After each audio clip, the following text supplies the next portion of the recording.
On today's episode of Drummers Eating Pizza, John sits down with his former student Matt Garstka from Animals as Leaders to discuss Matt's favorite kind of pizza and toppings.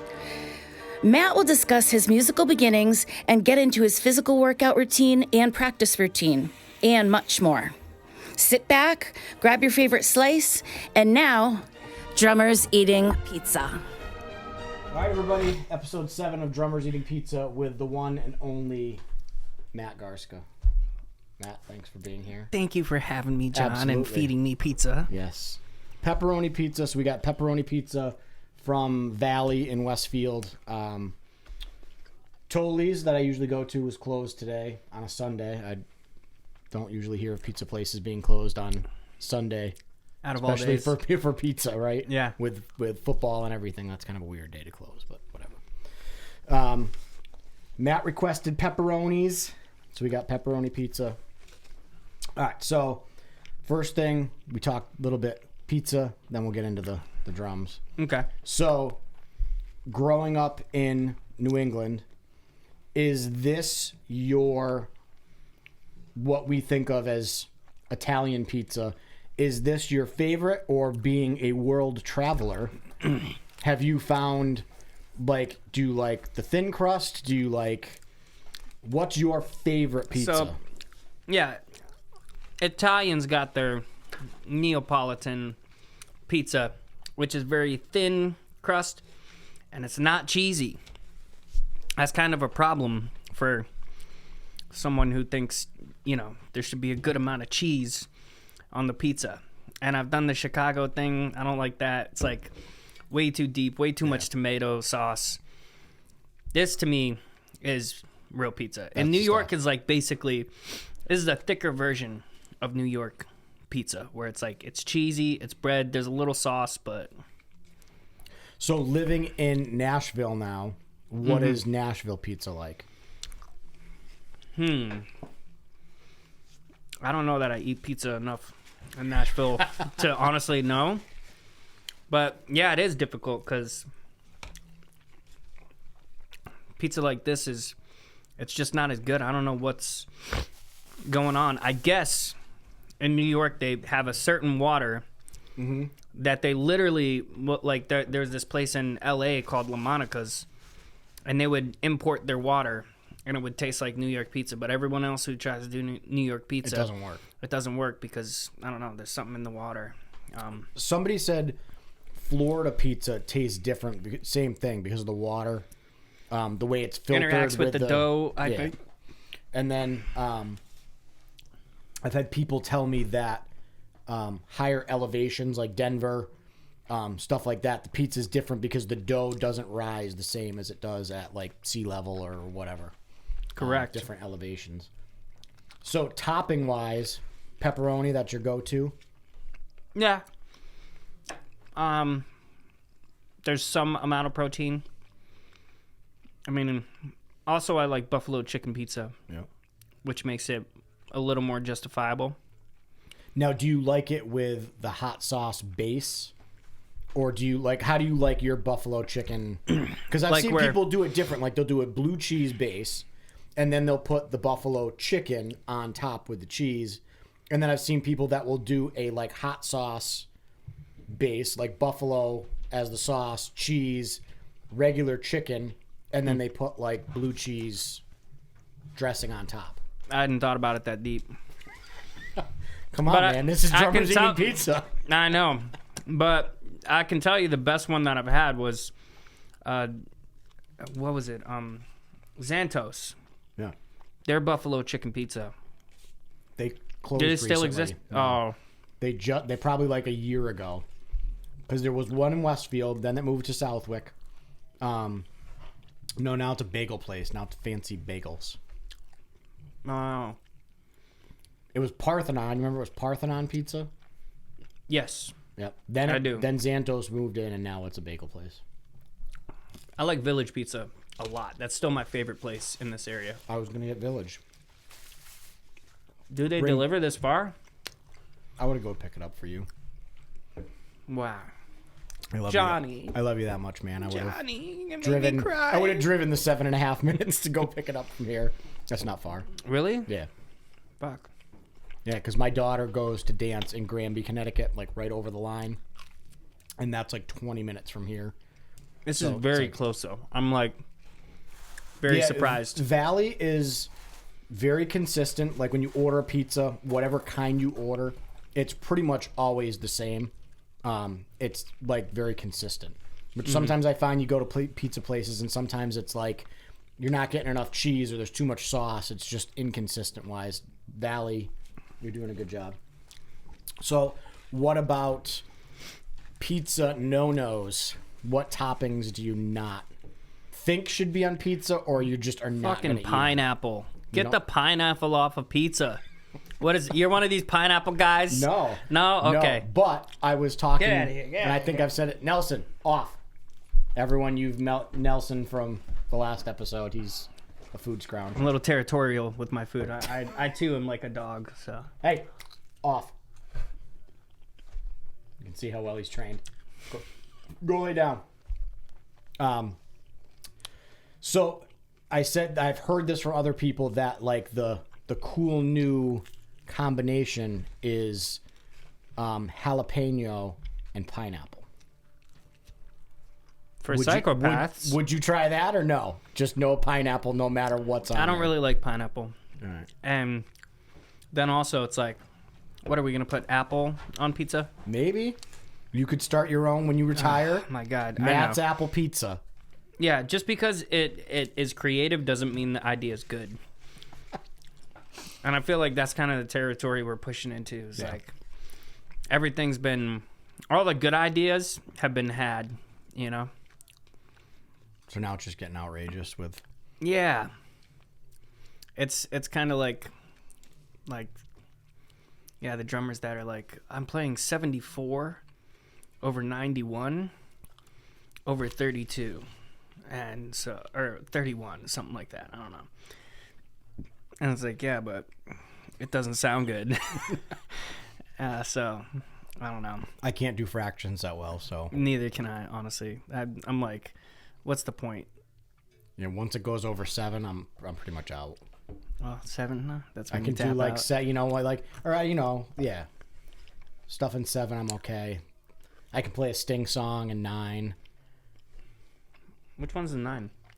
I think it's I Hung My Head, Yeah, that's right. I hung my head. which Johnny Cash does in 4 when he covered it with Rick Rubin. I didn't Which know it that sounds was- great. Yeah. Check it out. It's that song, but he just straightens it out.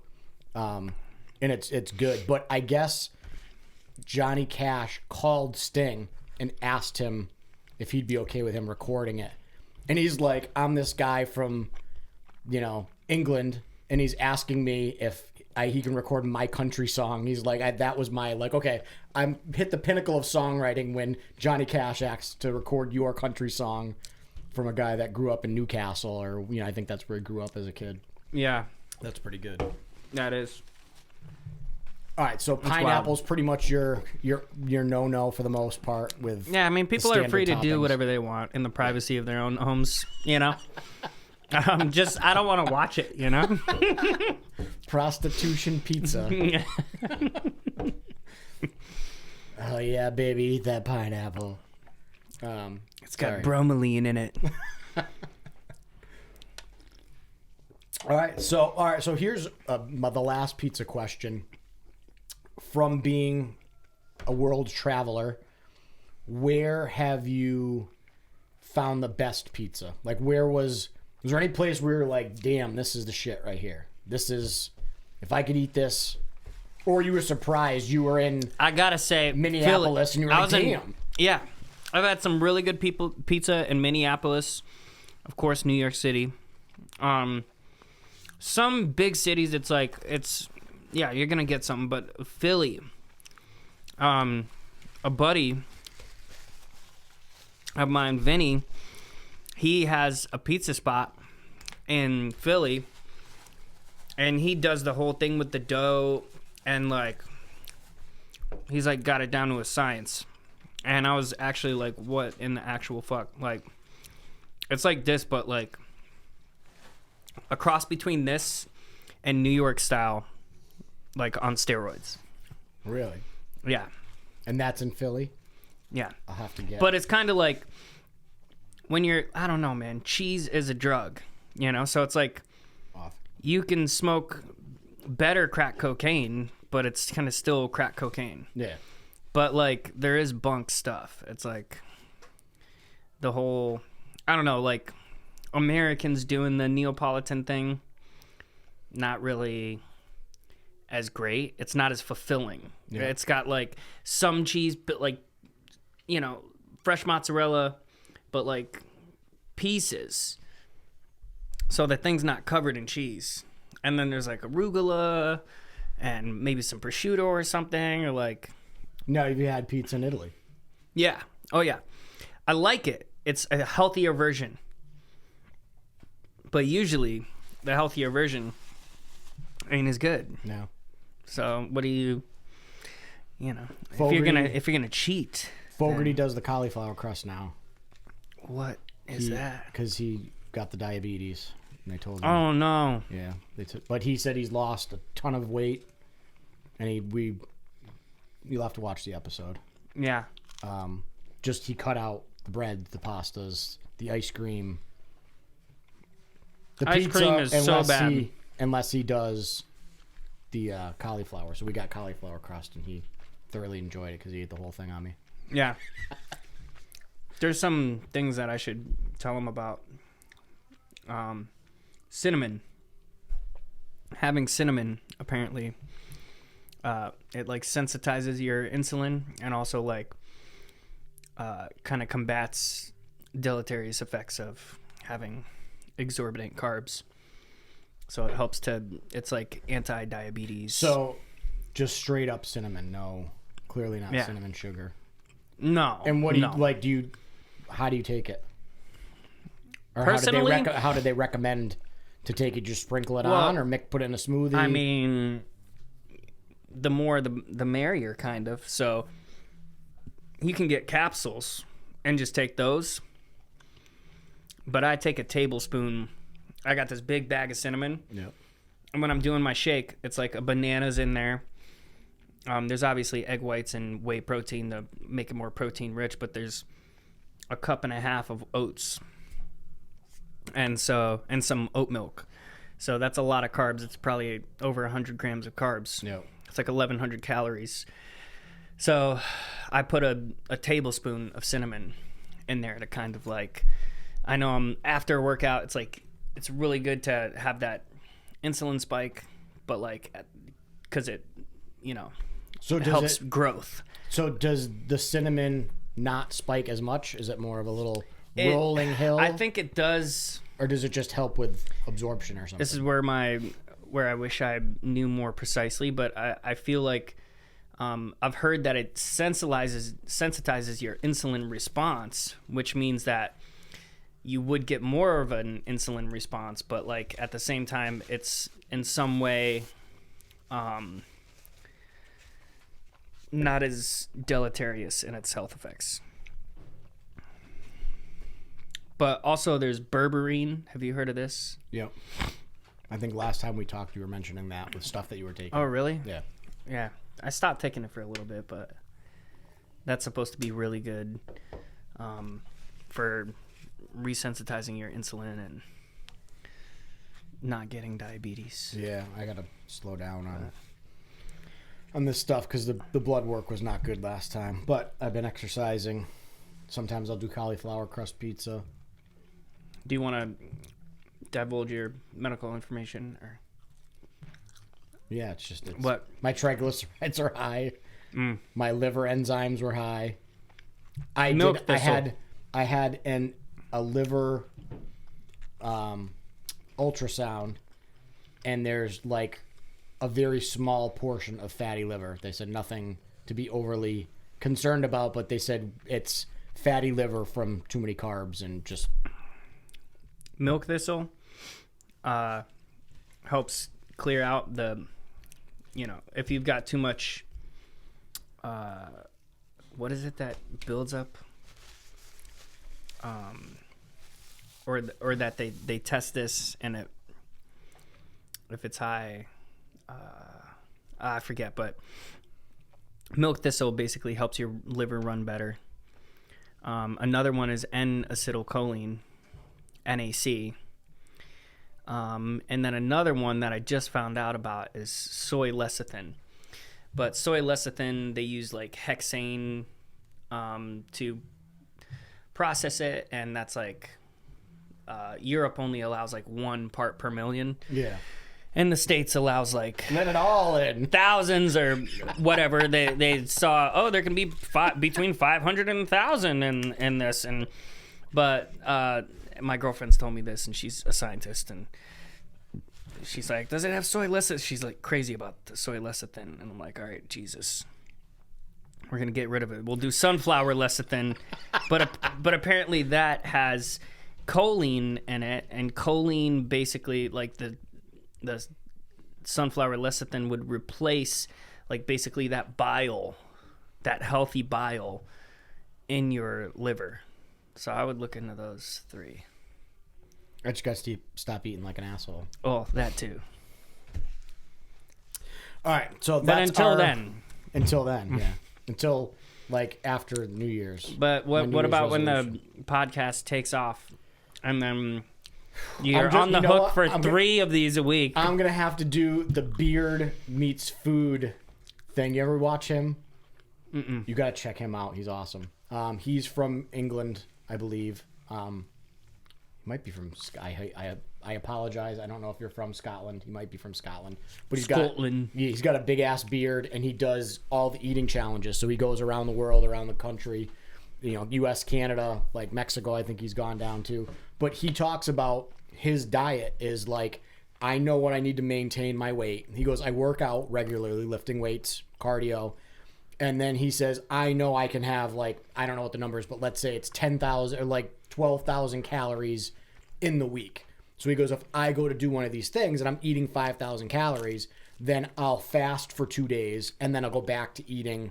So I'm only eating my 40,000 calories or whatever to maintain his weight. But he says, I will do 2 days to make up for what that is. And he goes, it doesn't really bother me because I've put that many calories in and trying to burn off all that glucose that I put in anyway. Mm-hmm. And the carbs, he's like, the 2 days is perfect. And then I go back to eating my normal diet. But they say that's kind of how it works. Like, it's not like that you can only eat that. Macros I think are different. Like there's more limited amount of protein that you're able to get at one time. But like, yeah, it's more so over the course of several days that you're on the hook for, basically maintaining whatever the average is over those days. Yeah, so that's what I'll have to do is I'll just have to like just eat 1 pizza a day. That'll be my diet. All pizza, all day diet. See what happens. I'll write a book. I mean, there's every kind of diet out there, right? I just got to get on like Dr. Oz or something and I'll... Yeah. It would technically work for a while, and you could probably lose weight doing it if your calories are under. Yeah. But I wouldn't advise it. Can you go lay down? Off. No, don't lick your chops. Off. High budget here, folks. I don't have a door. Dogs eating pizza with us. All right, so on to the drumming questions. Some of these are the same that I do on shows, and then I try and do different ones that we put in based on everybody's musical journey. So, first musical memory. Like, what's the first thing that you can remember musically? I was inside the womb, and I started hear a rap at the door. And little did I know it was actually Mozart playing through a... Which is a true story. Well, I don't know if you remember that, but I remember your dad said that I don't remember, obviously. They played classical music for you. My dad played Mozart, Van Halen, and Bob Marley. I guess some of my earliest musical memories were watching my dad play. And some bar band at some bar, or listening to Bob Marley in the living room, or in the car, or I had a David Lee Roth Skyscraper cassette, and I would just play the shit out of that over and over. It was like Bob Marley, that, and my dad's blues, rock, reggae stuff from his band. But now, that album was like exciting. Who was the drummer for me. on that? Was that like Greg Bissonette? Greg Bissonette, yeah.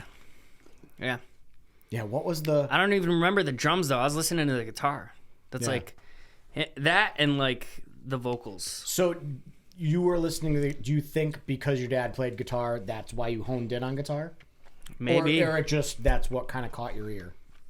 That's what caught my ear, and I think for the most part I wasn't listening to drums until I really started to play.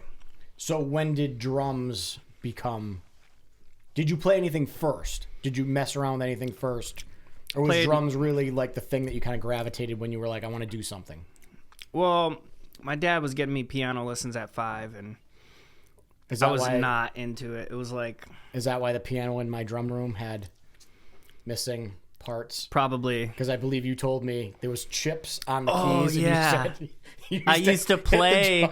The keys with the drumsticks. Yes, I did. Oh, man. So... Matt's dad used to own Performance Music in Westfield, and I had a teaching room there, and there was a piano on the side of it because the days I wasn't in there, there was other drummers that used it, and there was a piano, and I always wondered why the keys were chipped, and Matt told me that he was in there with his drumsticks hitting the edge of it, chipping away at the keys. So yeah. Somewhere in Westfield maybe is a piano that you can find with chipped keys, and Matt will autograph it. But you got to prove that was the one. It might still even be there. No, I would recognize it. It might even still be there. Probably. I bet you in that Doug room. still has it in that room. Yep, or somewhere in the building. Yeah. Doug, if you're watching this, or maybe I'll call you and see if that piano's still there. It was brown. Yes, it was, because I used to play on it, and I'm like, man, I'm gonna hurt my fingers here. This is a little jagged. My bad. So piano you started with and you hated it? Yeah, I didn't like it. It's like learning to read was like, man, I don't want to do this. I'm 5. And then I learned at 7 one guitar lick, the blues lick. And I was like, oh, cool. I can play guitar like my dad. And then I was like, what if I want to change it to something else? And I was like, oh, that sounds like shit. What if I change it to something else? Oh, that also sounds bad. Nothing sounded good. So I was like, and then I got on a drum set at 8 next door, and I just started like playing a groove, and then I started changing stuff, and it sounded good. So I was like, I like that I can it's kind be of creative. Out of all the instruments that I play and teach, guitar is the hardest, I feel, to learn proficiently. It just doesn't really feel to me, maybe it's because I'm coming from a drumming background, it never seems like the puzzle is revealed. I'm always still kind of like, I'm missing that corner piece over here. It's not set up right. Like, at least with a piano, you can say, okay, there's these 12 notes, then it repeats and goes up until it ends. It's got a start and an end, and this is the same as that note. Or here's the major scale if you start on C. Here's the minor scale if you start on A. Yeah. And you can kind of see from there. Yeah, guitar just is like just the chord shapes and everything. I'm trying to explain it to students, and they're just like, why can't I just do this if I want to go to F? I'm like, because it doesn't work that way, kid. You got to go to here, and then you got to change your whole hand around. Yeah, because it's all fourths except this one part of the guitar. Yeah. And that just to screws really everything in. The guy inventing it was probably like, I could make this easy, but I'm not going to. Yeah, nah. And then everyone figured, oh, wait, if I just tune down to D, I can just play these chords just with one finger all the way up and down the guitar. All right, so drums, that was at 8, you said? Yeah. And then my dad, I kept playing the drums next door. And my dad got me lessons with Clark Siebold. Yep. And then I think I was 12 or 13 when I started with you. Something like that. Yeah, it was, yeah, that's about right. Because then we did some stuff. Then you did some stuff with Joe Salins. And then that's when you transitioned to Berkeley. That's when you got into Berkeley, right? Because we did some stuff, and we did a little bit, and you were doing some stuff with me and with Joe. Yeah. And then you were doing the 2-man trio. Yeah. With Joe. And then I was taken with Bob Gulati and. So that was before Berkeley. That was like in high school. Yes. Yeah. Yeah. And I think I started taking with Clark again. Yep. I know I did when I was like 15 or 16. But yeah, you got me on some shit that I still use these days. Some systems, like the double bass drum encyclopedia. Yep. That stuff is proven very useful as an approach. Yeah, like kind of downbeats, right foot, upbeats, left foot. Yep. I really enjoy and I use it with my students, your double bass drum lesson pack or whatever we're calling it. Yeah.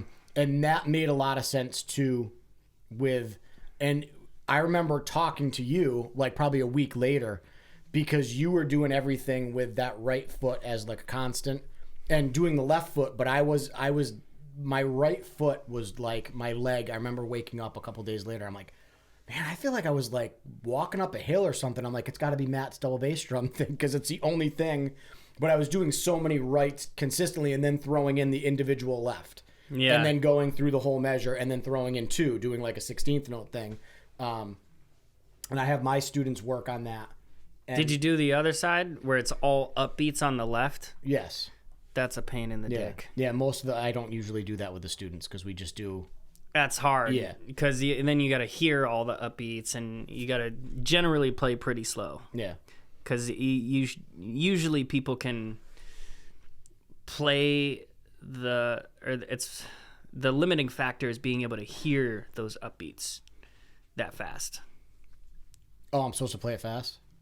Well, I thought it said 60 beats per minute for the whole package. No. Oh, it's got to go faster than that. So if you go to, is it just mattgarska.com? No. Or is it my Shopify? Porn site might come up because I don't have the domain. So, I think it's. If people want to go and Shopify, get that. just Google my name and it'll say like Shopify.com/Matt Garstka or something. Yeah. It'll bring up the website. Yeah. So he's got a bunch of different things up there. I got the double bass drum package. We'll actually jump ahead in questions. Can you talk about because I used to see your practice routine when you came back from Berkeley. You practiced a lot before it because you were getting ready to go to, music school. So I would see you practicing your stuff. But when you came back, it was relentless. Yeah. It was just, I remember that first summer when you came back and I was joking with Jim Fogarty that like I'd see your father and it'd be like 8:00 at night. And I'm like, Greg, what are you still doing here? He goes, it's Matthew. He just won't stop. He won't stop playing the drums. And I can't go home and he won't stop. I told him 9:00 he has to stop. Like that's the noise ordinance in Southwick. He's got to stop at 9. But then you would go back down to the music store and go in the basement, I think, and practice more after that. But, so let's talk about your practice routine when you finally were like this. All right. So let's do this question first. What was the musical moment where you were like, this is what I'm doing? Because everyone's kind of got that, like something clicks and it's like, I'm doing this. I'm going to be a drummer and that's what I'm going to do. Not drums are cool. You were like, this is it. This is the path now. It was really like Joe Salins. I think I have Joe Salins to thank because I think I was in a lesson with him and he was like, I was like, oh, I worked on this for like an hour or 2 or something like that, and like a day or something, and like he's like, He's like, oh, okay. He's like, well, what else do you do? And like, kind of asked me like what I'm up to aside from that, and like, well, what do you want to do like with your life? What do you like because when he first started giving me lessons, he gave free lessons. That's what I got for Christmas one year. Yep. For my dad was like free lessons from Joe Salins. It's just like, what? Why does he want to give me free lessons? Like he must believe in me.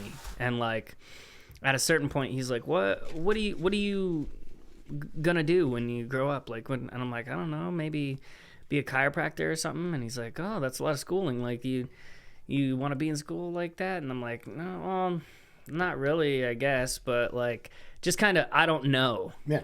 Just kind of typical teenager that is not really thinking critically or like doesn't have a fire underneath their ass. They're kind of just like, oh, I'm kind of just existing. Yeah. And like, he's like, you know, you could be like one of the best drummers in the world. I'm like, really? And he's like, if you bust your ass and do it like all day, every day, you could definitely do it. But, you know, you would have to, it would be a big sacrifice. It would be a lot of work. And yeah, you would have to decide to do that. Or you could just not plan, you know, you could just like allow things to happen in your life that are whatever's going to happen happens. And you might end up working at McDonald's. And it's like, would you be cool with that? And I'm like, no, I don't want to work at McDonald's. And he's like, well, you know, if you're negligent enough, that's what could happen. But not saying that will, you know, but like you have the power over your life, and kind of put it in my hands where I'm like, yeah, I do. And he kind of like made me realize like now is the time. He's like, you have all the time in the world right now. Like adults don't have, and you told me this, you were telling me this, other teachers were telling me this, like, you know, yeah, I got no fucking time to practice now, so you better get it in. And like, I'm like, yeah, I should, yeah, whatever. But like that conversation, I was just like, this needs to be what I do with my life, because this is what I love. I love playing music. I love playing drums. There's nothing else I can think of that I love enough to dedicate myself to and commit to like that. So it ended up being like, all right, I need to change my whole attitude and approach. And I was like, I started looking at myself like, instead of like, you know, a kid, I was like, I don't know, I just became very disciplined and like it's obsessive. Got to be like a job. Yeah. It's got to be like, this is what I'm doing for 8 hours. Yeah. This is my 8-hour job. I mean, you had to go to school and stuff, but then, you know, especially summer times, you got more time to do stuff. But it's you got to definitely carve out. It's the same thing with like fitness. People saying, I don't have the time to go to the gym or lift weights or go for a walk. But how many hours do they spend on the phone? How many hours do you watch TV? It's everyone, I want to say everyone, 95% of, you know, Americans have the time to carve out an hour that you can find it. If you got to get up at 4 in the morning or 3 in the morning, you can get up at 4 or 3 in the morning. He said that to me too. He said it was like time management. Yeah. Like that was one thing that he was like, you find the time. Yeah. Basically. Yep. It's not a matter of having it. You make it. You make it. Yeah. Yeah. Yeah. So this leads into that next question. I noticed that on your Shopify that you've got a new masterclass for practicing, how to practice. So and without giving away everything that's in there, like with your practice routine now, all right, let's say when you were in Berkeley, what was that practice routine like? Did you have a consistent practice routine of like, I do this, I do this, I do this? Yes. He's got it all in his notes right now. Every day. Well, because the masterclass that I have on my site is what to practice, not how to practice. But I do kind of go over how to practice, like practicing slow and more methodical, but also having part of your practice be like free creative practice as well. And you're pushing yourself like 20% of the time, and 80% of the time you're in like a comfort zone is kind of like a how. but like what to practice was more so about like giving beginners like, hey, like there's a hierarchy of things that are important in music. Absolutely. And so that's kind of what I outlined is like music is at the top, and then you have like phrasing basically, and then you have like timing are kind of like equal. Because if you don't have either of those, it's like, well, maybe timing is more important. I don't know. But then if you have no phrasing, it's like, so I don't know. I kind of go over the minutia of that. Let me find, because I actually have my, like I wrote out basically what I used to practice. And when you did it, was it consistent in what you did, as in like, let's say I'm going to do 20 minutes or 15 minutes or half an hour, whatever your timing was, of hand warm-ups. Then I go into double bass drum. Then I go into, because I kind of have a routine when I make the time, not when I have the time, when I make the time to say I've got an hour before my first lesson. So this is how I'm going to break it down. And I try and like just say, okay, I'm going to do 10 or 15 minutes, and I set the timer on my phone. Yeah. And when that's done, it's done. Yeah, because that's a big part of it. Like, knowing how much time you have, because you want to be able to hit certain things. Like cycling through subjects is important. Like not just only hitting one subject one day and then only hitting another the next day. Unless you only have like 30 minutes, and then it's like, maybe you could make an argument for that, but the brain likes to be reminded of stuff. So basically, before I went to Berkeley, like when I was in high school, I would wake up at like 6 or 6:30, something crazy like that, and I would do a half an hour of classical reading, because you were telling me you're gonna have to read and it's gonna be important and all this stuff. So I'm like, all right. So I had either Garwood Whaley books or like Portrait and Rhythm. Yep. And then I dedicated a half an hour to rudimental practice. So either it was Will Coxon, which I was kind of you had me going over that stuff, reading some of the Will Coxon stuff, or literally just drilling like pataflaflas, or like, you know, just flams, getting the perfect flams. Like first thing when I woke up, it was usually that actually. This is all pad stuff? All pad stuff. I'm in my bed. Yep. Like haven't gotten out of my bed yet. Yep. And I just open up my curtains and like, so I did like, I was getting like, I'm like, if I can get an hour before I leave for school, then I'm like, I'm huge. Already off to a good start. So then I would get home. Then what would I do?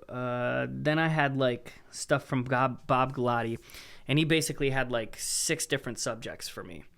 And he would be like, work on these 20 minutes each, or he might have even said 15 minutes. But I was like, I'm going to do 20 because I want it to be 2 hours. So at one point I was doing like 30 minutes each, but he would have me reading solos, Charlie Parker solos out of the Omni book, this blue book. And I would play along to them, and he would basically play the head and then play a solo. And so you fucking play that on the drums. Yeah. Then I was doing Elvin Jones transcription. So basically it was one transcription that I was focused on for weeks at a time. And we would then move on to the next. And you would write the transcription out, or just... He already had it written out. Yeah. And then 20 to 30 minutes of syncopation. Like basically all these different ways of interpreting this book. It's just like eighth notes, but like you're playing a swing pattern, and your kick would play just the eighth notes, and then your left hand played just the eighth and quarter note patterns, and then your left hand would play the eighth notes, and your right hand would play a quarter note and any dotted quarters. And then all this different, it like gets way more complicated. Then he had me doing Kinka rhythms, which were African stuff, transcribed by him and his buddy when they went to Africa. And then he had me doing like tuplet stuff, tuplet work. So he had like a random sheet, which was like random numbers, and basically would throw on a metronome, and you got to play like if it's a 5, you got to play quintuplets. If it's 7, then you go to septuplets, and 11, you go to the 11s, and it would start where you're doing like a measure or two of each, and then he eventually got to where it was like you try to do, I think, like each quarter or something crazy like that. I don't think I got that far, but like he would have me doing stuff like that. Yeah. And then the other one was permutations, whereas basically he would have a groove like like some funky thing. Yep. That was all 16th notes, and then you would move it over a 16th note, and in between those you're playing straight groove, like just a simple funk groove with a backbeat. Yep. And so that wasn't it though.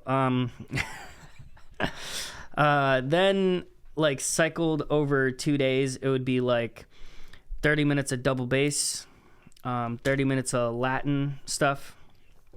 I was trying to do a lot of left foot clave stuff. 30 minutes of metronome stuff. You had me playing to a beat machine. Yep. You had me doing, what else? Super slow stuff, I think.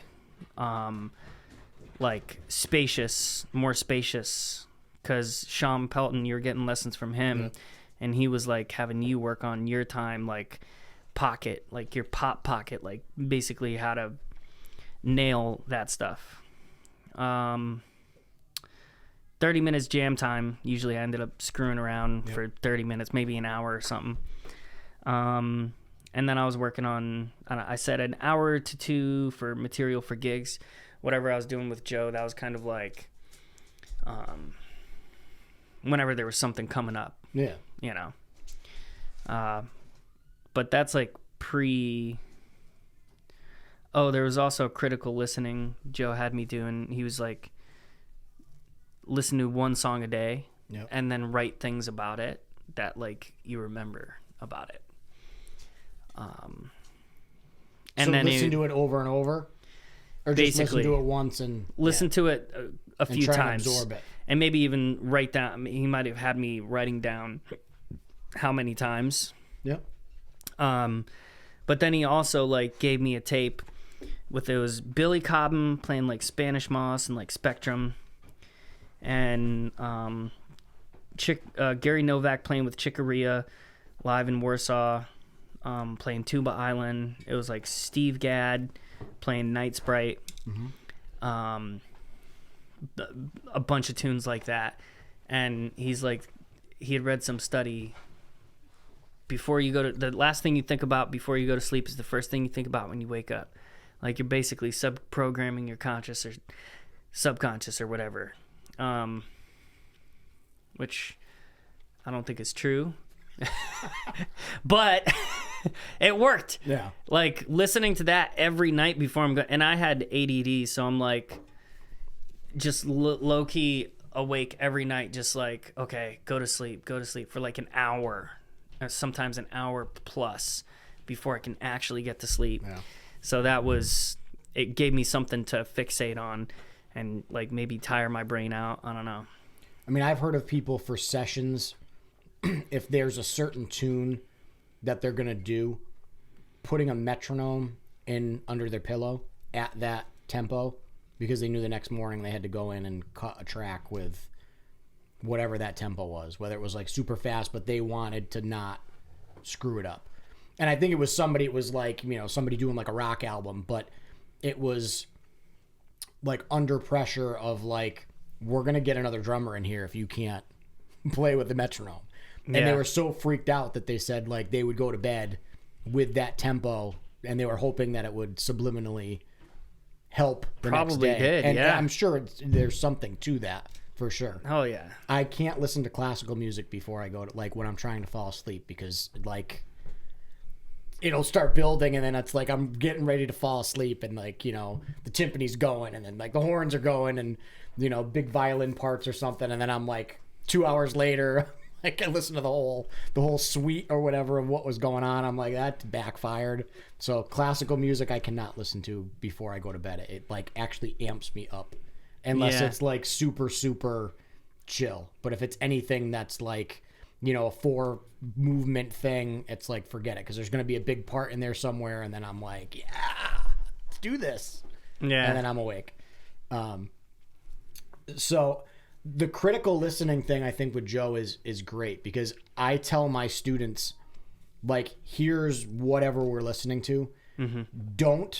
My hardest part is when we're in the drum room and I'm like, okay, let's listen to this. And as soon as they start listening, they pick up the drums and they start playing. I go, no. Let's listen to this. Like, you're not absorbing it if you're trying to play with it. So I just remember being in college, and when I lived in Hartford, putting on the headphones, and I had, I'm trying to remember what album it was. It was Miles Davis. It wasn't Four and More, but it was, I think, My Funny Valentine, and it was like Lincoln Center or something. It was like a 2-disc thing, and the first disc was kind of slower, and the second disc was typical Tony Williams, all upbeat, burning. And I just remember like sitting there with the headphones, just listening to his ride cymbal. Like, how is he playing that ride cymbal? And then it was like trying to absorb all the other stuff. But I mean, hours upon hours of just laying in a dark room with the headphones on, trying to absorb it. And I think that's such a crucial thing, to not touch your instrument and just soak critically that in. listen. Absolutely. Yeah. That's huge. Yeah, we're getting a little lost on that these days. Yeah. Yeah, the attention span for sure is. Yeah, and I think the advent of Instagram drummers is not necessarily helping us to, like, because it's like fast food, and it's like covers or like gimmicky stuff, or it's like a 30-second clip. That's all it was made to be. Yeah. Whereas back in the day, these greats that we're listening to, you know, the Dave Weckels, the Vinnie Colaiutas, the Billy Cobhams, these guys were making records to stick around. Yeah. And they were fucking killing.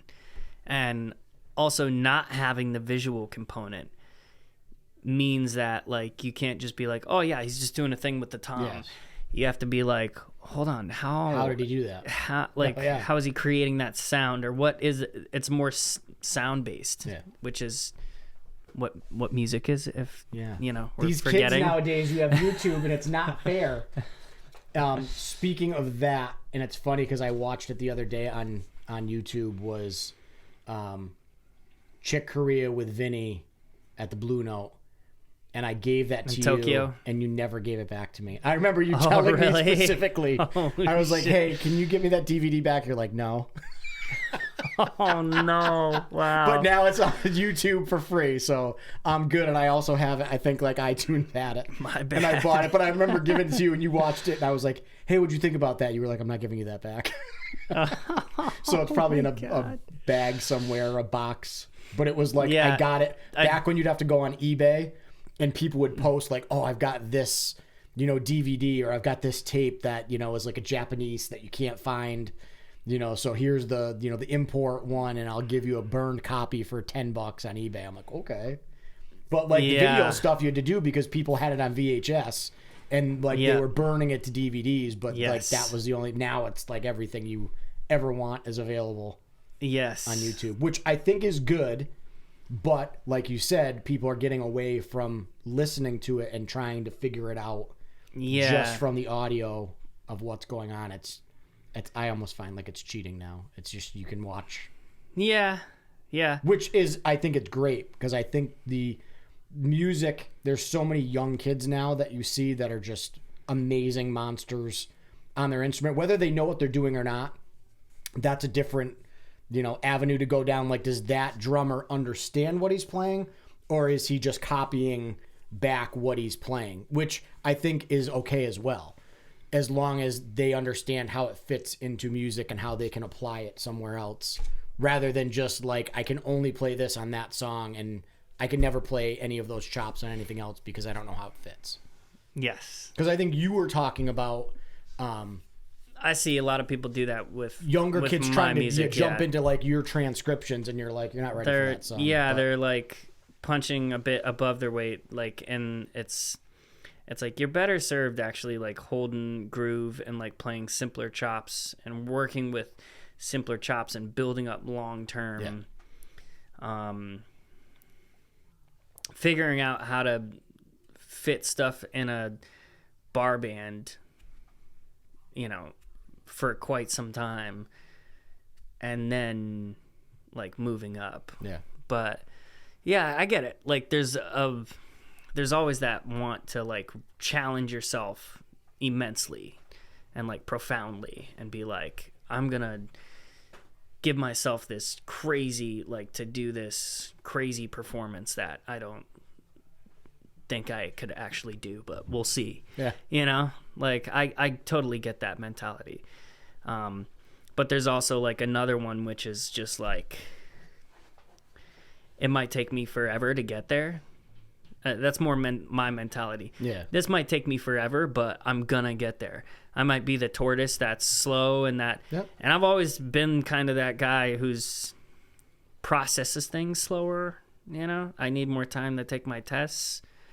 But eventually, once I understand it and once it's under my hands and I have more time with it, It's there. it's there to stay. Yeah. Yeah. Yep. But So yeah.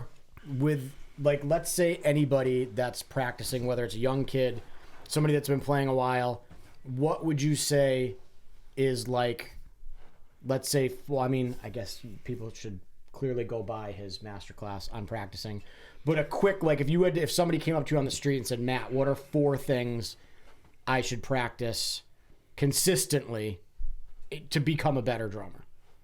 What are your let's say 4 pillars? Playing to a metronome. Yep. And you can hit multiple. What I would say is like hit as many things as you can. So I'll give you 4 things that have different things baked inside of them. Like you're not just gonna simply play to a metronome. It's like, what are you playing to a metronome? Yep. Well, it should be grooves, maybe, like essential grooves that are like, okay, a dance hall. Like you need to know what a dance hall is. A sango, a bossa nova, you know, a funk groove, like whatever. You know, I also give that in the classes. Like there's like 30 different grooves that I'm like, these are the groove essentials. Yep. And then the second one, I would say like some sort of odd time or odd phrasing. So either doing 4/4 and breaking it up to where you're playing like 5/5/6 in a measure, which equals 16 notes. Yep. Or like maybe it's 5/5/6 6/5/5, like a palindrome or something. Or the opposite, 6/5/5 5/5/6. And maybe you're putting a backbeat behind it, you know, and like maybe you program some sort of bass pattern underneath that's just the same, literally the same note, but it's like, you know, 1 2 3 4 5 1 2 3 4 5 1 2 3 4 5 6 1 2 3 4 5 1 2 3 4 5 1 2 3 don't, and that's it. And you're like, okay, I'm gonna experiment with different grooves over this. Don't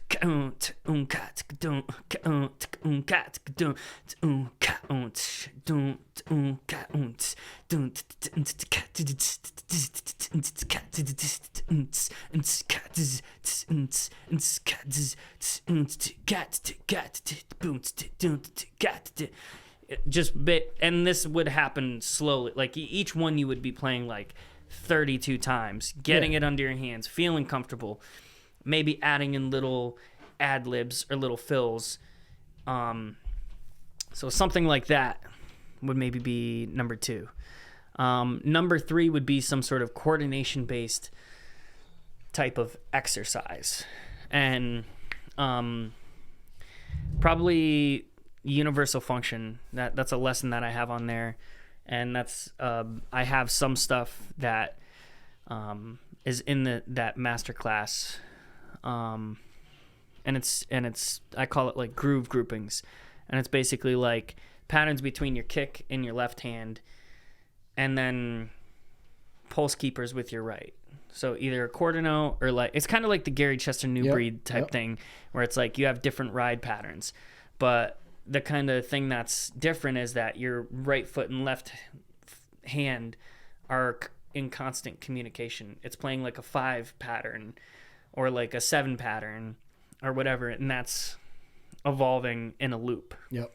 And so what ends up happening is if it's a 5 pattern, you're playing that 5 pattern 4 times, and you're playing in 5/4. So you're playing an odd time, but at the same time you're doing a coordination exercise, and at the same time you can like focus on like target practice, hitting in the middle of the snare, hitting consistent rim shots, technique kind of focused, sound. What sound are you producing?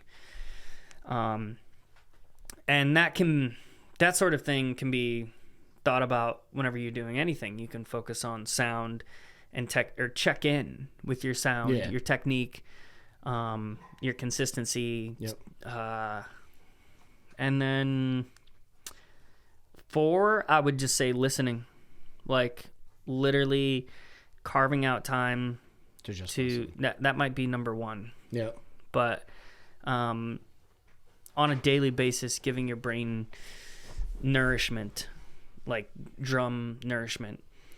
If you haven't been playing for 10 years, or you haven't been that serious for 10 years, then you need to be like filling your brain with different, and I have playlists, all sorts of playlists, like a fusion playlist. Oh, nice. That's on the masterclass? Yeah. Oh, nice. I'll send you everything in it.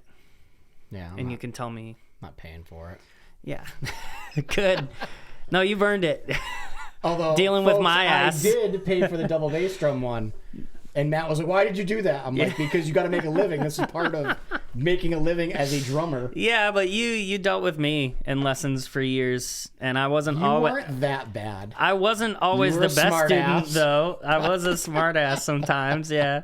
And sometimes I would show up with red eyes. Yeah. And you're like, what were you up to? I remember your father being like, it was like 11 o'clock and you and Amber had to like order Domino's. He goes, I know what you guys are doing. Just give me some. It's like, just give me a slice of pizza. You can't just order pizza. But that's all right. You know, a little. And to be honest, nobody's saying that drugs are the way to go. But no. in personal, trials and errors of things, smoking a joint and practicing something will sometimes dial you in to something that you can just say, I want to do this right now. And it can, I know for me, will dial me in to do stuff. Yeah. I found that it got pluses and minuses. Yes. Where you go and try and play live and it's, if you're not used to playing live like that, and then someone's like, hey, it's more man, terrifying smoke this before you go on stage. No, and it's don't. In the tunnel of like, whoa! I don't know how many times I was playing a Pink Floyd song and, or you zone out and then you're just like, the fuck are we? Wait, is this a second hold on, chorus? which chorus? Yeah, which chorus? Is this? Exactly. So folks, don't, give us the drugs and we'll... Careful. Yeah, just be careful. All right, awesome. I don't do well with executive function. Like, it's like if I'm having to read anything or like really like work through and learn new material or something, it's like that's not a good state to be in. Yeah, no. I just, you hear all these stories of certain musicians and drug usage and stuff, and then you hear the stories of like doing things of, I've never met Vinnie Caliuta, but there's been stories of like lots of cocaine use and Steve Gadd back in the day getting paid in cocaine.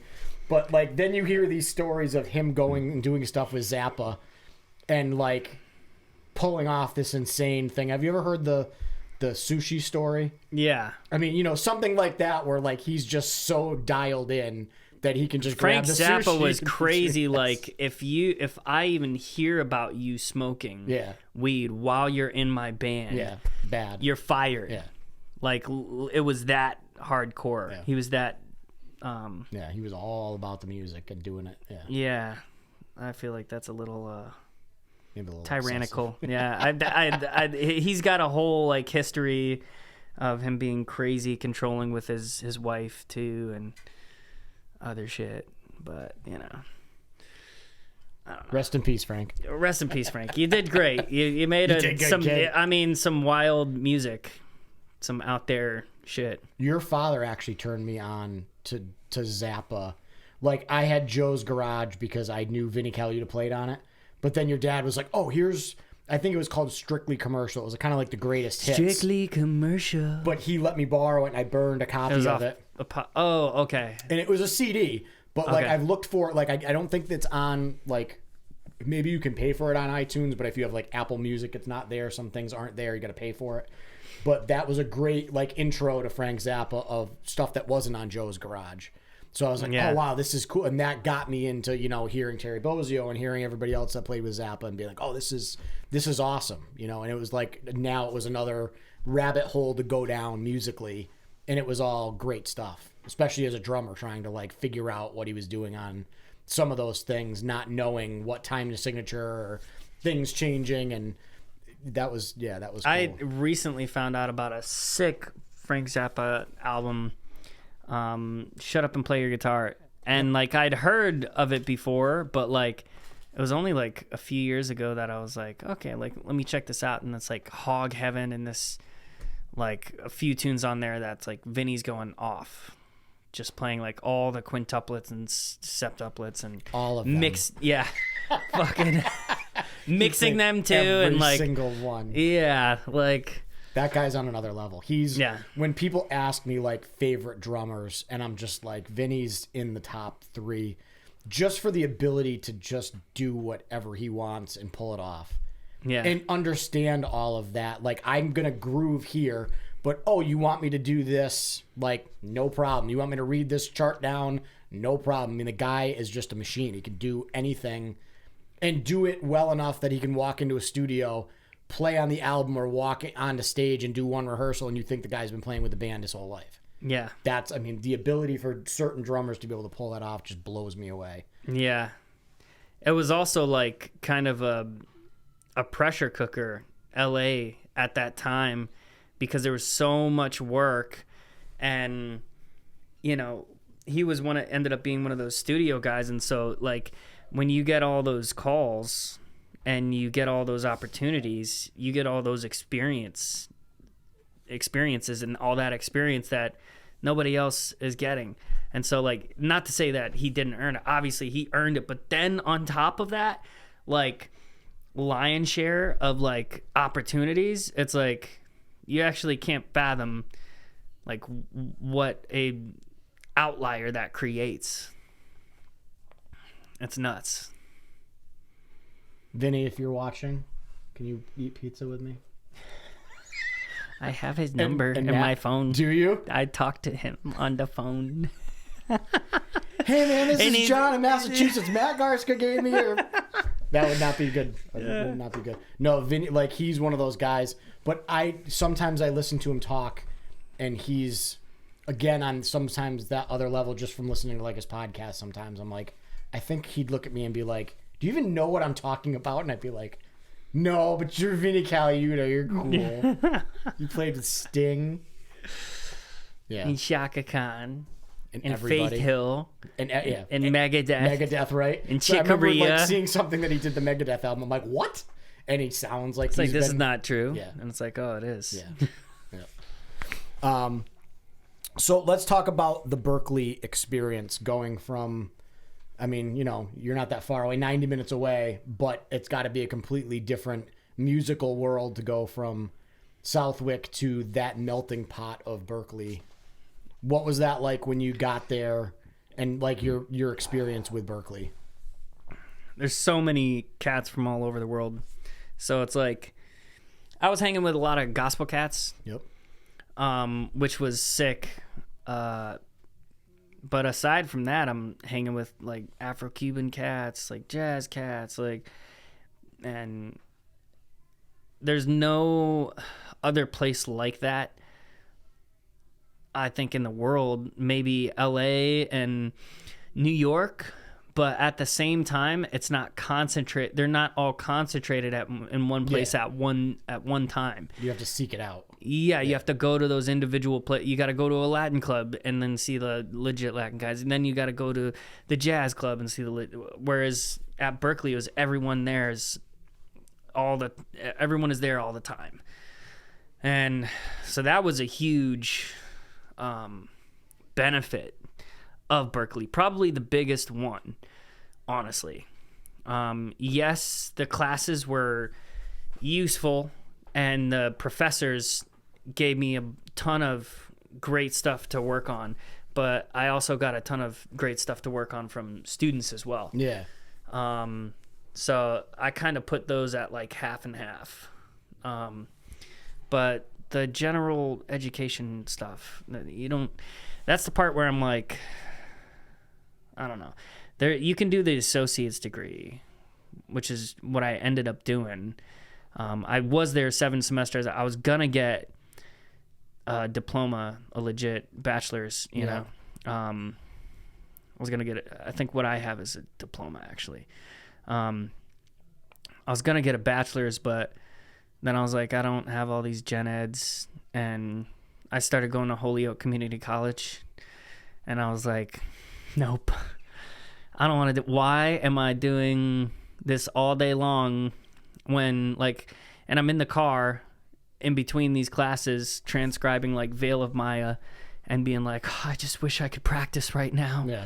It's like, I'd heard stories like this from you where it's like, you know, I don't know, there's like this moment, and that was kind of a moment for me where I was like, I remember. Yeah, you used to tell me you could wipe your ass with a diploma, with a degree. That's what you're going to be able to do with it. With a music degree, you can wipe your ass. And I was like, I'm hearing that in my head, and I'm like, if that's all I'm going to do with it and it's not going to mean anything, then what am I doing? Yeah. I'm doing a thing which is like basically being put in this machine called higher education. And even going to Berkeley is kind of that. You're like putting yourself in this machine, and you're going through these classes and being taught this formal education of music, but like no one's going to look at that to qualify you. It really matters if you can play or not. Yeah. That's what matters. And your like history and what you've done. And so then I was like, fuck this. I'm gonna drop out and of this community college, and then I'll go back to Berkeley and I'll finish in my 4th year. That's what I did. And I'm glad I did that, because honestly, that extra practice, I think, helped me, because I was like working on a bunch of metal stuff, and then I ended up joining Animals a year later. So, and I remember you, and that's actually, we'll go to that as the next question of how did that happen. But I remember you talking to me about, you had this opportunity to play with Animals, and then there was like a pop gig that was kind of at the same time too. And I remember you asking me like, well, what do you think I should do? Like, should I do this or should I do the pop thing? Like, the pop thing's probably going to pay more, but like, I'm really digging what this band's doing, and this is like right up my alley. I think you made the right choice. Yeah, I don't think that pop thing would have worked out anyways. So, is the pop thing still going, or was that? It was. I don't think I would have even gotten hired for it. No. But it was Grayson Chance, who's this Justin Bieber of Australia. Okay. So, is he still playing? Is he still? Probably, yeah. But I'm really glad that didn't work out. Because, I mean, even when I, like, tried out for Lady Gaga... Dude, you could own a kangaroo if you had, if only. Yeah. No, the pop guys don't actually make good money because they might if they're on retainer or whatever, but like they get an insanely small piece of an insanely large pie. Yeah. Which ends up being less than a big piece of a small pie. Yeah. So now the Lady Gaga thing was before Animals as well. That was at Berkeley, yeah. We all, a bunch of us Berkeley cats were. It was an open audition. It was, and it was a cattle call, right? And there was like 100 drummers in line waiting in a auditorium sitting there, and then the guitar players were, behind them, and there was 150 of those. Yeah, it basically ended up, it was supposed to be one day, but ended up being 3 days. And then the second day, it was like, okay, now there's 20 of us. Yep. And then the third day, it was like, oh, now there's 5 of us. Shit, I could get this gig. But meanwhile, 2 people left. They're like, fuck this. Like, they saw some post online with Lady Gaga hanging out with one of the guys that was trying out. Yeah. One of the drummers that was trying out. And it's like, it was Spanky who ended up getting the gig. And they're like, dude, this guy's going to get the gig. He was hanging with her 2 weeks ago. Like, I'm going home. Yeah, this is basically, and sometimes, come to later find out that sometimes people do this. They do a cattle call just so they can know, like, okay, what's some other numbers, some other people that we got an idea of. Anyways, and that's when you were at Berkeley? Yeah. My buddy Hayden Maringer ended up not getting that gig, but he was like second or third in line and ended up getting called for another gig. It was a Kelly Rowland gig, who's in Destiny's Child. Yep. And then from that, he did all this pop stuff, and that's basically how he's been making a living. He ended up also starting his own company, putting his own bands together and putting them out and on the road, and then now he's doing mixing, like a lot of mixing, and so he's made money in that world. Yeah, but not just being a guitarist. He's wearing a lot of hats. Yes. Yeah, that was one of the things Sean Pelton talked about when I was down in New York, with him and Tony Leone. Was like you gotta just wear different hats. You gotta figure out, like, on this album, and that was something I talked to you about when you were like, going through stuff of like, you gotta figure out like where you can push and where you need to pull and where you need to pull back of like, does this musical director like any input? Does this artist like you to do stuff, or does this producer, like Sean Pelton talked about, doing loops and some production stuff, and he's like, you got to be careful because sometimes the producer, that's his bag, or he's got his best friend that does all the production on his shit, and as soon as you start like talking about, well, I could add this and I could add that, sometimes like that's a red flag of like, we're not going to hire this guy again because he's already looking to get more pieces of the pie. So it was like, but he's like, you also have to not just stay in your lane as a musician. You have to like wear other hats, but you have to know if they want you to do some other shit. Yeah, he goes, too many guys just say, oh, I'm just a drummer. And I don't like, I can't be a musical director. I don't know enough people, or I don't have that rapport to put a band together and rehearse it and just show up the night before or 2 days before to rehearse something for Saturday Night Live or whatever. Right. So yeah, definitely in the pop world, you have to wear for sure different hats and know when you can pull those hats out. But yeah, if you're just gonna mainly just do one thing, it's for sure gonna be harder to do. Yeah. Or some people don't teach. It's like, no, I don't teach. So it's that was one of the things you told me. You were like, you better start teaching now, because you're gonna need to be able to do that to be able to have that income coming in. And you're like, you better be able to play jazz, funk, Latin, like whatever you get called for, you better if that's be what ready. You want to do.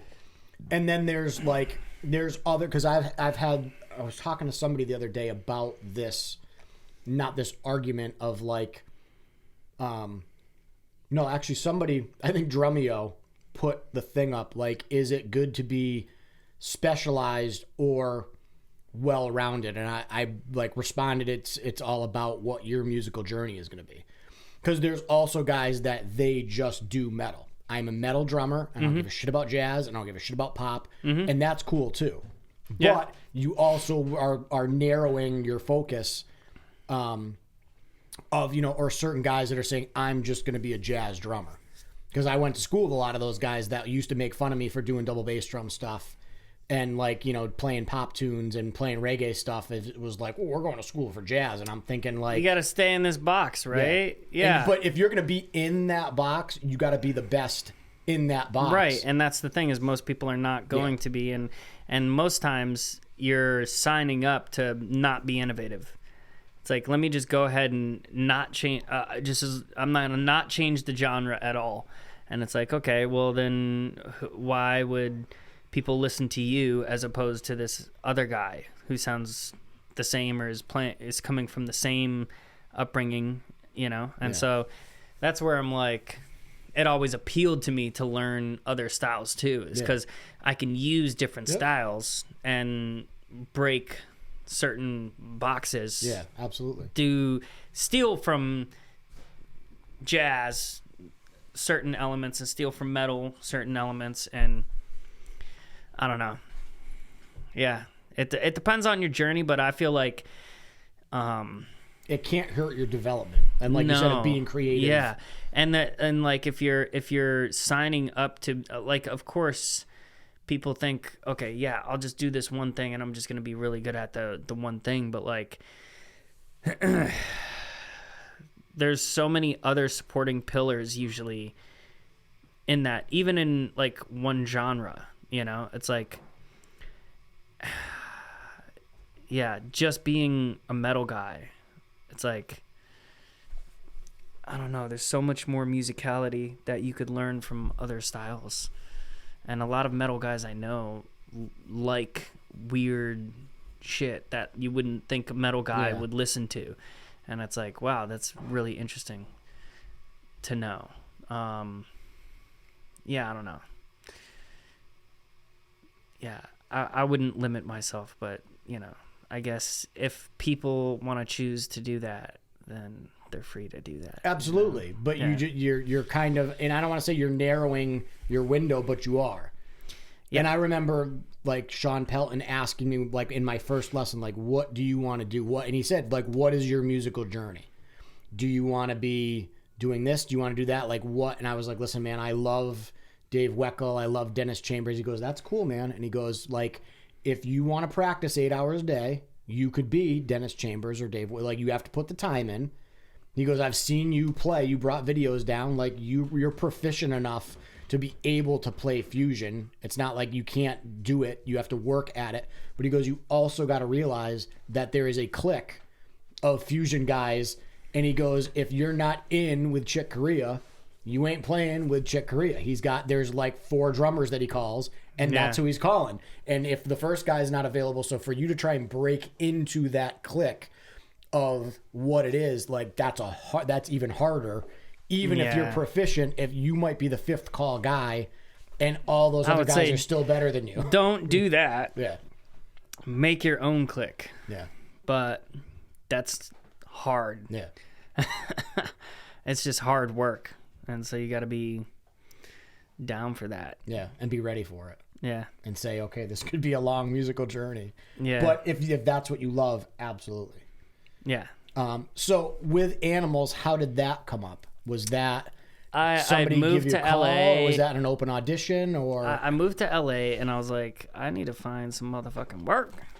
So I was doing cold calls, calling buddies from Berkeley, and one of them was Ivan, who I was in the metal ensemble with, and he had a website called Guitar Messenger, and still up, and they still do stuff. But he had interviewed Tosin, and he's like, I think Tosin Abasi is looking for a drummer. And I'm like, who's that? And he's like, you know that band that you love, Animals as Leaders, that you like swear you could play for? Well, That's that him. guy. And I'm like, oh, no fucking way. And I remember I was on the toilet, actually, when I was having this conversation. I was like, what? No, I can't believe it. And like, I was like, what songs am I learning? Like, what should I do? And so then I learned like 3 songs: Wave of Babies, Tempting Time, and maybe Weightless. And yeah, then I'm like got his number, talked with him, met up with him at NAMM, and like had short conversation, just like, hey, what's up? Like, yeah, we're gonna play together. When do you wanna? Yeah, I'm learning the tunes. And like then we started playing together and kept playing together, and they kept giving me more songs. And then I was like, hey, like about a month later, I was like, hey, I noticed you guys are playing a tour with Meshuggah over in Europe, and you're like leaving in like a week. Am I doing that tour with you? Are we dating? Like, are we official or like, so like, yeah, then he's like, yeah, you're going to do that tour with us. And I'm like, oh, okay, cool. Let me check my schedule. Good thing I have a passport. Like, Yeah, right. dude, like they knew I didn't have shit else going on really. And that like, that was I would drop whatever it was for that. At one point, they asked me if I had a passport. Yeah. Actually, I remember now. And it must have been like a week before I had that conversation with them. And I'm like, they wouldn't have asked me that unless...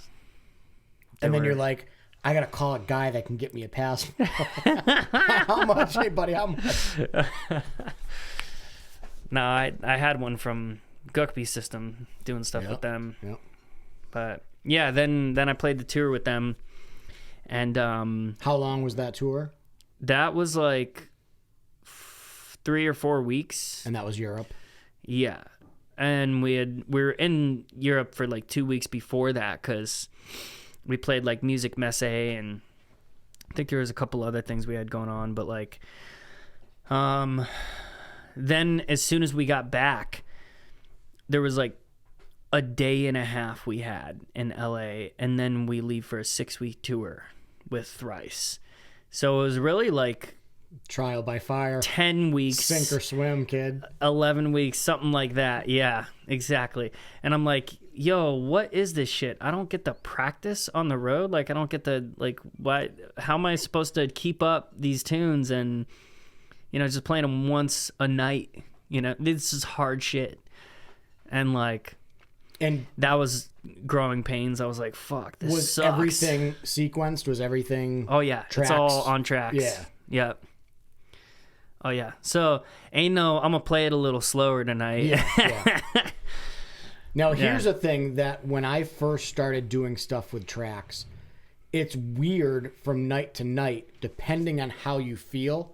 That like you'll be playing a song and you'll be like, man, this is like way faster than we normally play it, or why is this song so slow? I've had certain nights, where it's like weird. It's like you're almost struggling because it just feels like, I mean, back when we were doing it was mini discs.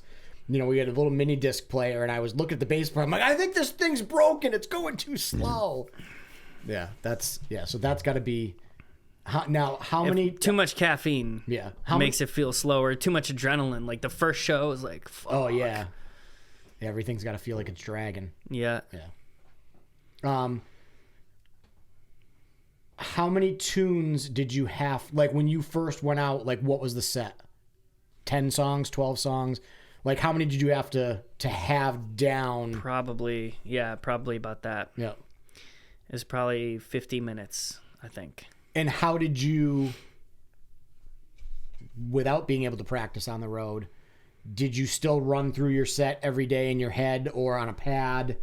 Yeah, I'd play on a pad, but it's just like most of the challenging stuff is double bass stuff and it's coordination stuff. So it's not, you're really not getting the feel. Yeah. The you proper can get the arrangement down, but yeah, the technical. Yeah. So what did you do? You just fucking do it. Just you've got to do it and figure it out. So do it. Yep. That's it. Yep.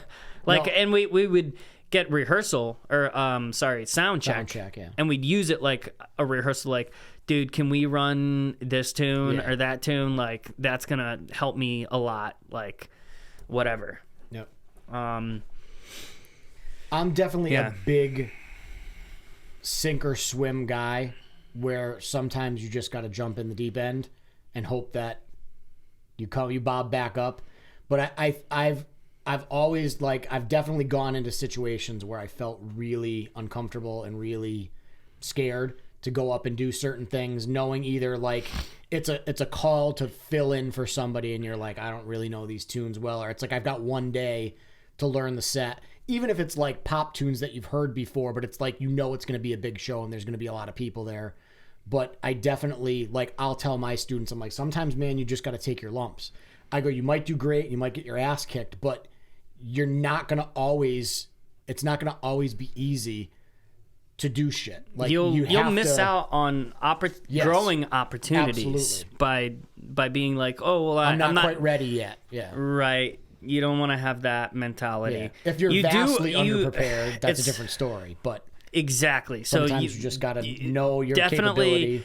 Definitely prepare to the best of your and use that anxiety of like, fuck, I don't know if I'm gonna sink or swim to practice, to get your ass in the practice room and to work on the stuff. But I'll say some of the best gigs I've played were ones that I got called for like a night ahead of time or like a day or two. And it's because, like, you get a set list and you're like, dude, this is a lot of tunes. It's like, all right, I got to learn them all. But, like, if I fuck it up, dude, you called me 2 days ago. Yeah. And honestly, that's how I got the Guckby System gig. Yep. Was because, like, Abby wasn't showing up or something. He wasn't around and they needed somebody last minute. And Joe Salins called me and was like, "You're up, yo, kid. can you? Yeah, you're up, kid." And then I show up and Pop, you know, the manager, he's like, Joe, we need to talk, Joe. And he's like, man, this white boy, he knows no way he could play, man. Like, this white kid, like, and Joe's like, dude, let him listen, just wait, just let him, give him a chance. And they finally give me a chance, and they're like, whoa, you know. And then I ended up keeping that gig. Same with this other Velveteen Playboys in Boston. It was this last minute. And somehow some guy that I knew in the practice room that saw me there fucking 9 hours a day. Well, 8 hours a day. Not 9. 8. 6 to 8. Limit it to 8. He saw me in there and like he hit me up and was like, dude, can you do this gig like tonight or some shit like that? Or like they're going to do a rehearsal and then... And I was like, yeah, does it pay money? And he's like, yes, it pays money. And I'm like, cool, I'm in. And then I became like a regular, you know? So that's happened a lot with me. Yep. You do well enough, and they're like, actually... You can do it. What if you had more than a day or two? You know, what could you do then? Yeah. So kids out there, like, sometimes you got to put the toe in the deep end and jump in. Yeah. Yeah. See what happens. But absolutely, like, there's definitely been gigs where I got home and I'm like, wow, I just got my ass kicked. You know, like just playing with older guys or tunes that I thought I could do, or like a jazz gig where I was like, yeah, I haven't played jazz in here. I can walk in and play this, and walking home being like, man, you know, I really need to like go back and revisit my jazz chops. Yeah. I've gotten my ass kicked like when I've prepared super well. And then I just like sometimes preparing is like if you're an anxious person, you're kind of like prepping yourself like this is gonna be a big deal and I've got to do it really good and I've got to perform and it's got to be at this level, and like you can psych yourself out like that part is coming up, that really hard part, am I gonna nail it? I think I'm nailing it. Fuck, I fucked it up. And it's just like, why? Yeah. It's like I've been nailing this for days, and it's like, because you got in your own head, and because you're not one of the guys who just gets up there, oh, I'll just do whatever and whenever, and I just go, man. If you're one of those guys, then that's not going to be your problem. You're going to have a whole set of other problems, like being able to get yourself in the practice room to actually learn the songs. Yeah. Like I know guys at the highest level who, like Ron Bruner, who like just didn't learn Prince's music, and so he got fired. And he's done that with Alan Holdsworth. Showed up to the Alan Holdsworth gig, didn't know any of the tunes. Like he's notorious for this, and it's like, that's got its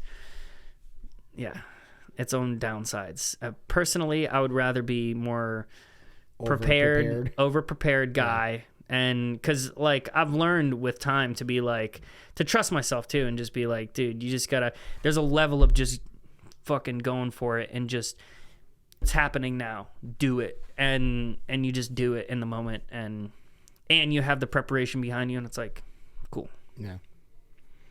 Now, this is a question that I like to get different people's stories on. Moment of, I guess, like, holy shit. Whether you were playing with a group of musicians and it was like, wow, this is like, if I get hit by lightning right now, I can die happy.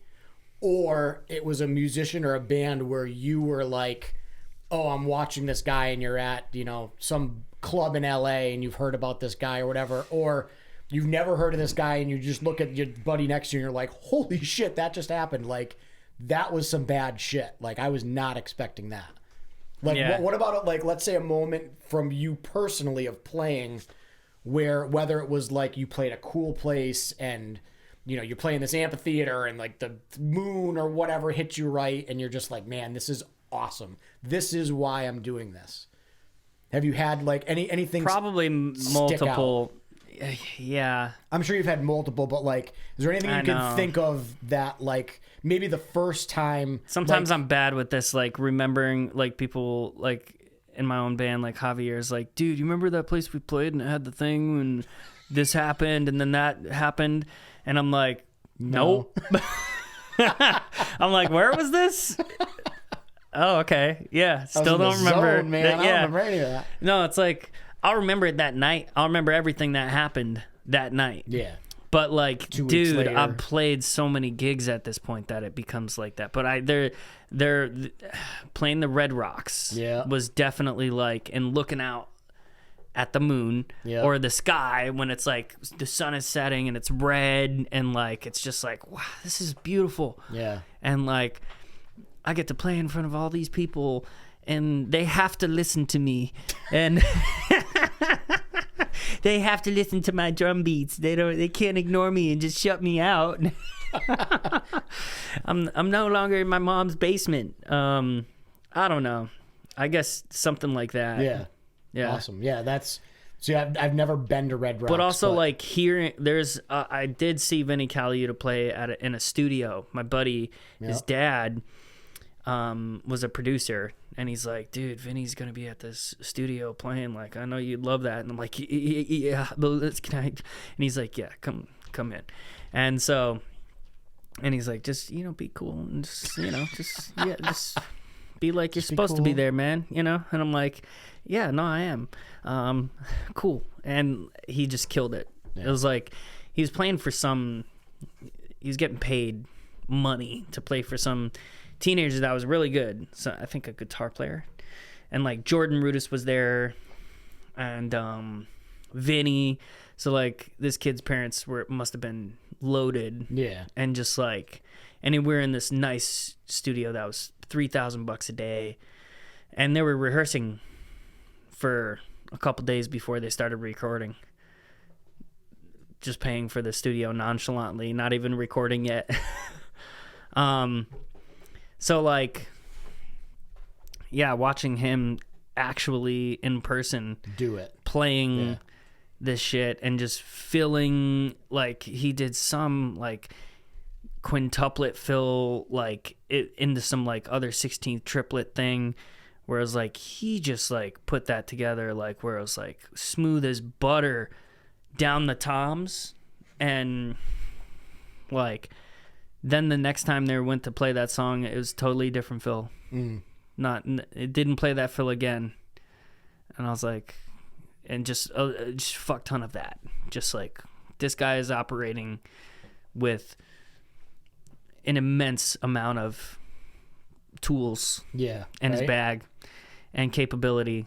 Yeah, I'm sure there's more, but those stick out. Yeah. Yep. That's how you got Vinny's, that's how you got Vinny's number that you're gonna give me later. No, that's not how I got it. There's also been other times though where I've seen drummers doing shit where I'm like, yeah, I'm not gonna do that ever. I don't know if I should talk about that. Probably not. Okay. We can talk about off air. That'll be if this channel goes big and I can have a subscription where you got to pay for the YouTube channel. Yeah. That'll be the extra. Yeah. That's the extra. You got to pay for the bad-mouthed people. Talking shit, you got to pay for that. Yeah. I like to do that from time to time because sometimes people are doing stuff where I'm like, really? Yeah, I'm sure you see more of it than I do. Yeah. And hear more of it than I do. Maybe, yeah. Now, what is if you were saying you're doing 6 to 8 hours a day practice-wise back in the day, what now with commitments and touring and blah, blah, blah, and other shit going on, what is a typical day if you're not on the road? Like if you're at home, because you were telling me, you were talking about practice stuff and you were talking to like Tony Royster and he would, I don't know if he called you or text you. He was like, hey man, how much are you doing now? Like, yeah. He's like, are you really still practicing like every day? And I'm like, yeah. Is that? Yeah, me too. yeah. I'm like, oh, hold on, you're not? Well, but he's a prodigy, and like he's just got it like that.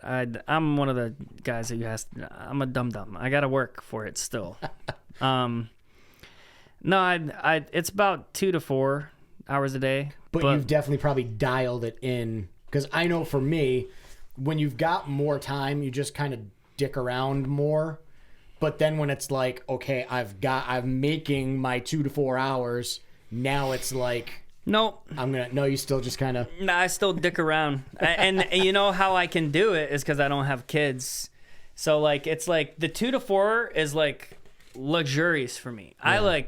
I have my whole day open. When I'm home, I'm like, I open some emails. I go to the gym.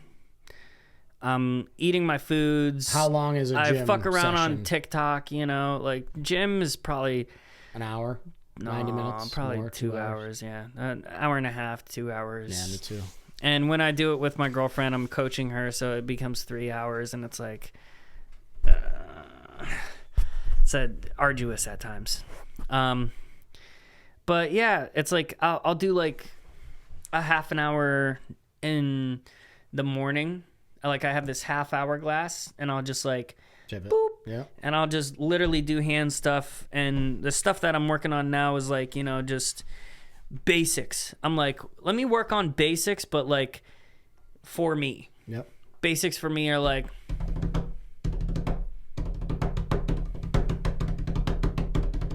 so a quintuplet and a triplet, or I'll go. Is this with metronome? I'll do it without metronome. Yep. So just feeling hands, and I'm going for smoothness of hands, like basically warming up and getting calibrating those patterns, and just doing reps on these patterns so that in the long term, it's just like, and it's like effortless. So like just simple stuff like that, where it's like, you know, a quintuplet inside of a group of 5, and maybe it's then I make that group of 5 a quintuplet, so it's a quintuplet inside of a quintuplet, and then I'll do like a quintuplet inside of a septuplet, and just like shit like that, where I'm like, it's, to me, there's a level of simplicity, like a 5, 5, 7.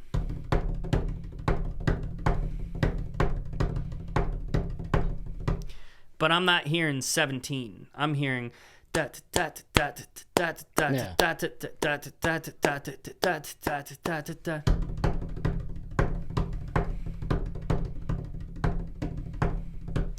just like kind of testing myself on that, and kind of like hoarding these patterns and like nested tuplet. I guess it's a nested tuplet. If I'm, yeah, I might think of that 7 as, you know, or I might think of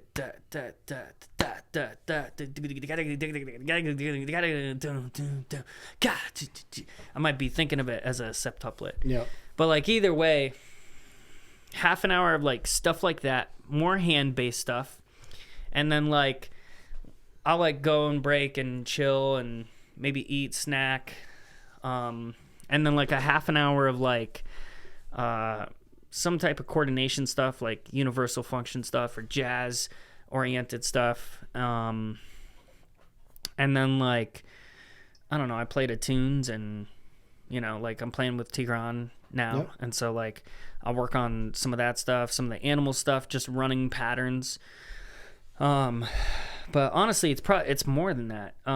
Like when I first get off of tour, it's like I'm not trying to play animal stuff. Like, Yep. And actually this time, like my whole year's been kind of crazy. So I'm like, I haven't played drums in like a week, and actually 5 days, something like that. But like for me, I'm really like the first time I'm like backing off like this, where I'm like total reset. I think you'll be okay. Yeah.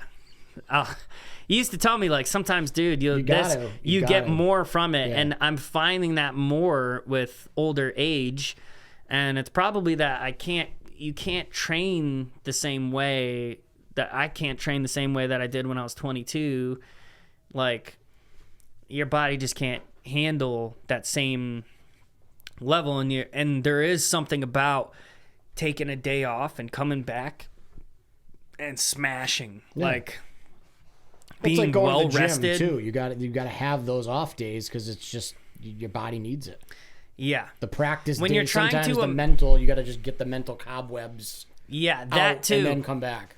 But when you're trying to, when you're starting out in your first 10 years, your first 10,000 hours of practice, don't even take a fucking day off. Yeah. Like, unless physical, you need it.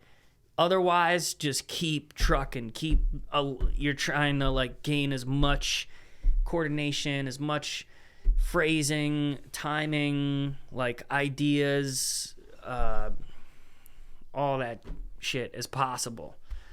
So, but like, yeah, the older you get, I feel like it's more the breaks are more beneficial. Yeah. And creatively too, really. Like you were saying, your mental cobwebs, like the brain, when it comes back and you start to light up those circuits again, once they've been dark, then it's like fireworks sometimes. But then also sometimes the body's behind, and you know, your brain's There. brain's there, but you're rusty. So that's not a good feeling. So if you can do some maintenance, that's good. Yeah, I try and at least hit the pad every day, even if I'm at work. 10 minutes here, 10 minutes there, just so I know that I'm playing every day. And then depending on how many Uber trips I have to make with my children to get them to all their bullshit stuff that I'm paying. Don't have kids, all right? Don't have kids. They're just, and then you get old, and then they put you in a home after you did all that shit for them. I'm just kidding. I love my kids. They're all right. They just better not We'll put see me in when a they home. put you in a home Right. how much you love them. Well, my son says he's gonna live down here until like forever. So Yeah, I feel like Right, that's most kids nowadays. They're just like, yeah, he's like, Dad, I'm never the leaving. economy's fucked. Yeah. Can I just live in the basement? We're cooked, Dad. Yeah. So the last thing I like to do is what you ever watch The Sessions with Dom Famularo? He used to No. do. He did. It's like it started off, I think, as mainly drummers, and then went to producers and all this other stuff. He always said, you know, for the next generations coming up, like what's words of wisdoms if somebody meets you after a show and they're like, Mr. Garstka, you know what I mean? I'm in high school and like I've been following you. Like what would you say to some kid that you can see's got the hunger? And if you could look back at yourself now, I mean, clearly you made the journey that you wanted to make, but like, what if somebody comes up and is like, what do I need to do? Like, what would you say to somebody young that's like, I want to play drums and I want to do it at a high level?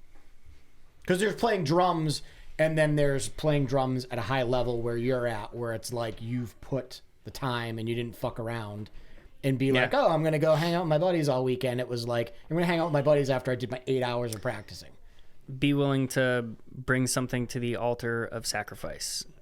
Yeah. Like, you have to be willing to sacrifice something if you want to get what you want. Like, if you're serious about your goals, and this goes for the gym too, it's like, if you're really serious about anything, then there's going to be choices that you have to make. And so, like you were just talking about, do I go out and drink with my buddies or whatever? And it's like, yeah, I didn't do that. And, well, I did my third year of college. Yeah. But first two, I was like 100% Focus. yeah, and sober. And like same with like my last year and a half or two of high school is just like I'm on this journey of doing everything possible in my power. But I do remember you wrote something in my thing. Girls will ruin your life. And I think ruin was underlined. Girls will ruin your life. Because I think I asked you if you're going to practice all this weekend, and you're like, yeah, I think I'm going to go on this date with this chick. And I was like, which I think chicks. Did I write women? I might have write chicks will ruin your life. No, girls. Girls, it was girls. Girls. Yeah. Was I wrong? I've made it. So this is the thing. If you want certain things in life, You have to sacrifice. girls, you have to be willing to sacrifice something. So I wasn't willing to sacrifice drums. So it's, friends. Sorry, guys. So yeah, I don't know. When I have a girlfriend, I tend to be a bad friend. Yeah. But I'm That's getting life, though, I'm getting right? better at it. But like, yeah, I'm also not like the most social person, and I don't know. I'm changing more now because I'm like, I see You're going to be the a pretty benefit. butterfly soon enough. I know. Coming out of your cocoon and everything.